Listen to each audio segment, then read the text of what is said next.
82 افراد کو امام علی مقام خطاب کر رہے ہیں، اللہ کی حمد کی، رسول پاک پر درود بھیجا اور اپنی جو عظمت ان کے سامنے بیان کی اور فرمایا کہ میں تم پر راضی ہوں، زمانہ یاد رکھے گا، اور میں یہ کہہ رہا ہوں کہ میرے ساتھیوں جیسے وفادار ساتھی آج تک کسی کے نہیں ہوئے۔ آپ جانثار میرے ساتھی ہو، وفادار ہو، مجھے تمہاری جانثاری بھی قبول، تمہاری وفاداری بھی قبول۔ میں تمہیں اجازت دیتا ہوں کہ تم رات کی تاریکی میں چلے جاؤ، لگتا ہے کہ یہ لوگ میرے خون کے پیاسے ہیں اور صبح یہ مجھے ہی تلاش کریں گے اور میرے ساتھ ہی یہ معاملہ کریں گے، تم میں سے تمام بندوں کو میں اجازت دے رہا ہوں، تم چلے جاؤ۔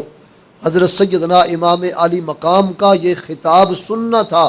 صحابہ کرام علیہم الرضوان، ان کی اولاد غلام بن کے جو آئے تھے، انہوں نے باری باری اپنے جذبات کا اظہار کیا۔ ایک صاحب بولے، عرض کرنے لگے جناب اگر ایسی بات ہے ہم آپ کے ساتھ مدینے سے چلے یہاں تک آئے، اگر ایسی بات ہے تو ہم 70 بار ہمیں مارا جائے پھر ہم زندہ ہو، ہماری خاک اڑتی اڑائی جائے، ہمیں وہ منظور ہے، آپ کے ساتھ بے وفائی منظور نہیں ہے۔ ایک اور صحابی بولے، انہوں نے کہا اگر ایسی بات ہے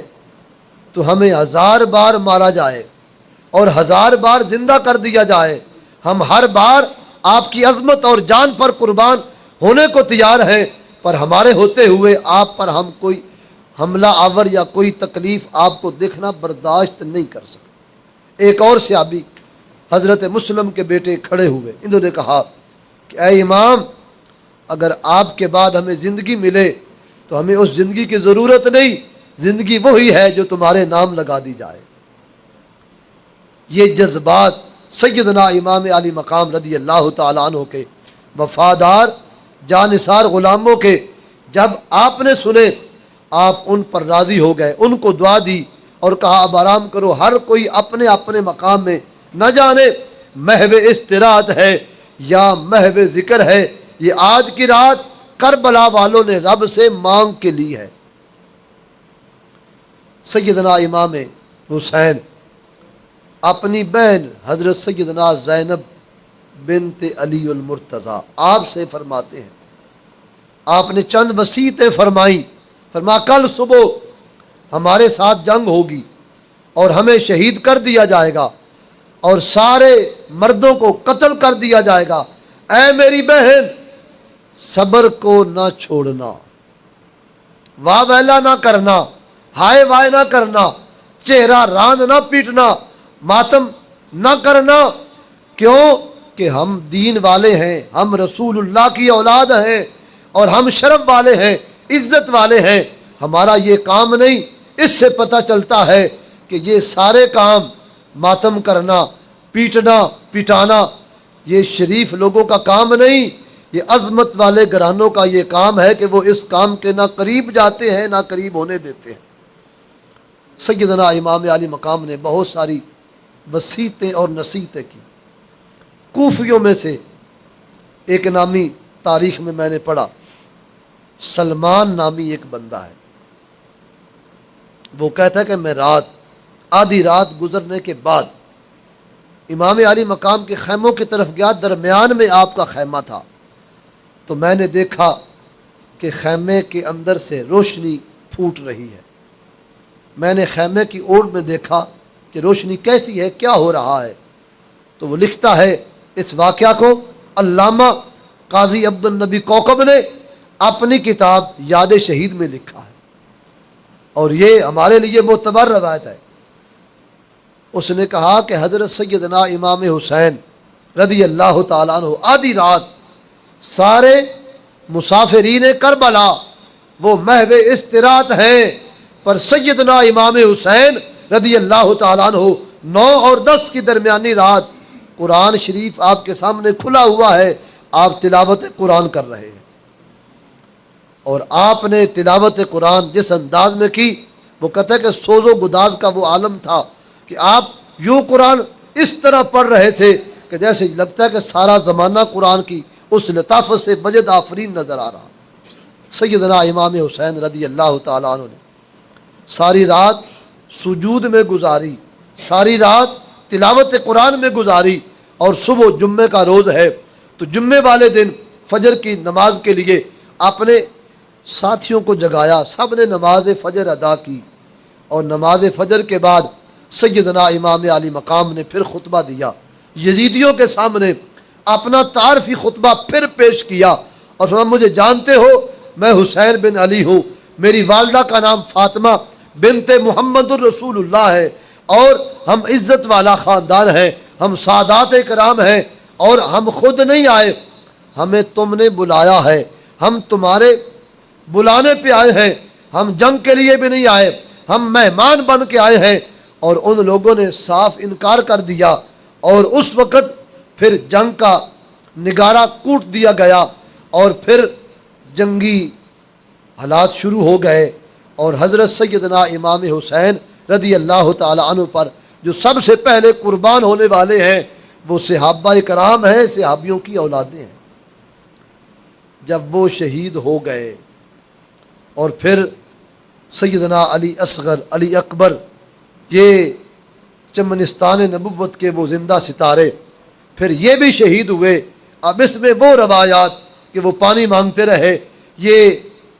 کوئی مروت کے بھی خلاف ہیں، ان کی شان کے بھی خلاف ہیں کہ پانی مانگتے رہے۔ پانی لینے کے لیے علی اصغر کو آگے لے کے گئے تو ادھر سے پانی کی بجائے تیر آیا، لا حول ولا قوت الا باللہ۔ ایسی روایات من گھڑت کہ جن سے حضرات اہل بیت اطہار اور امام علی مقام کے گھرانے کی شان گھٹتی ہو، وہ ہم بیان کرنے سے قاصر ہے، اور سننی بھی نہیں چاہیے ایسی روایات کہ جن میں ان کی شان عزت مجروح ہو۔ کیوں کہ حضرت سیدنا اسماعیل علیہ السلام پیاسے ہوں مکہ میں وادی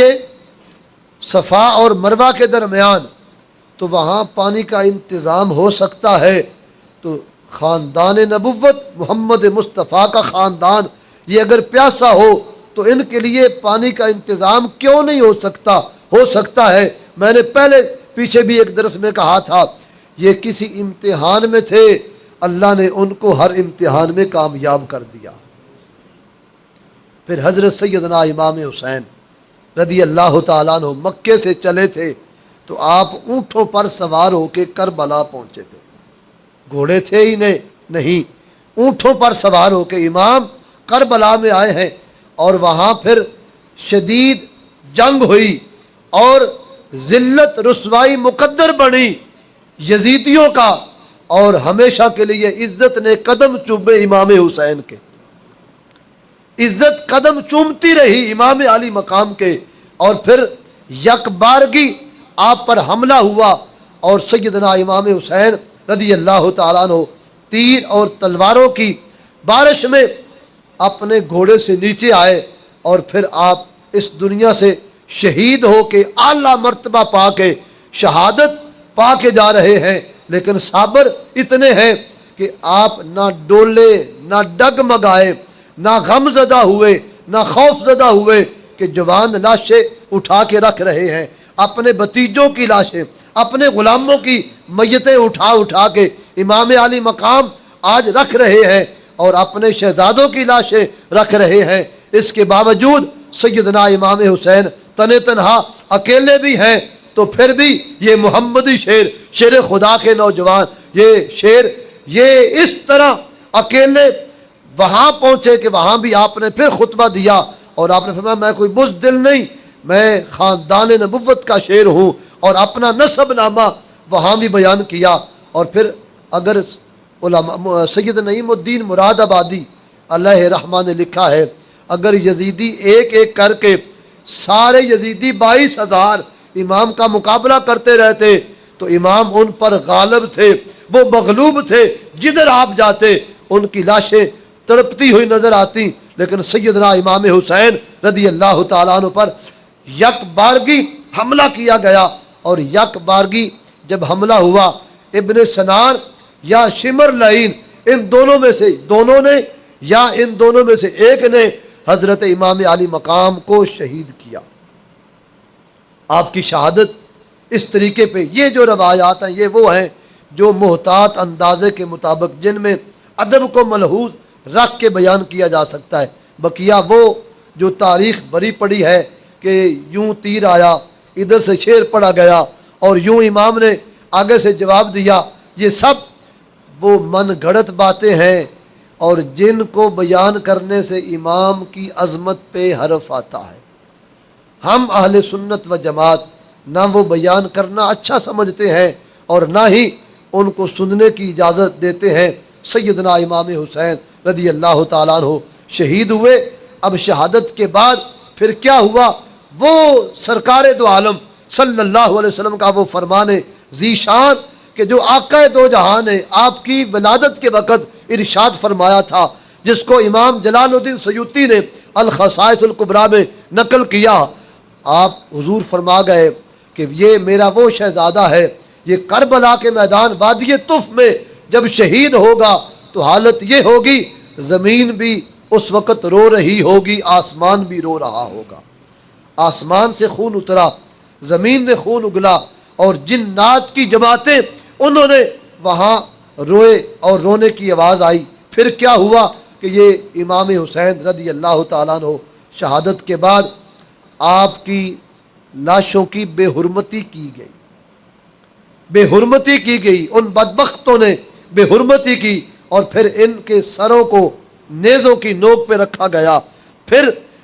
خیموں کی طرف گئے، گرفتار کیا گیا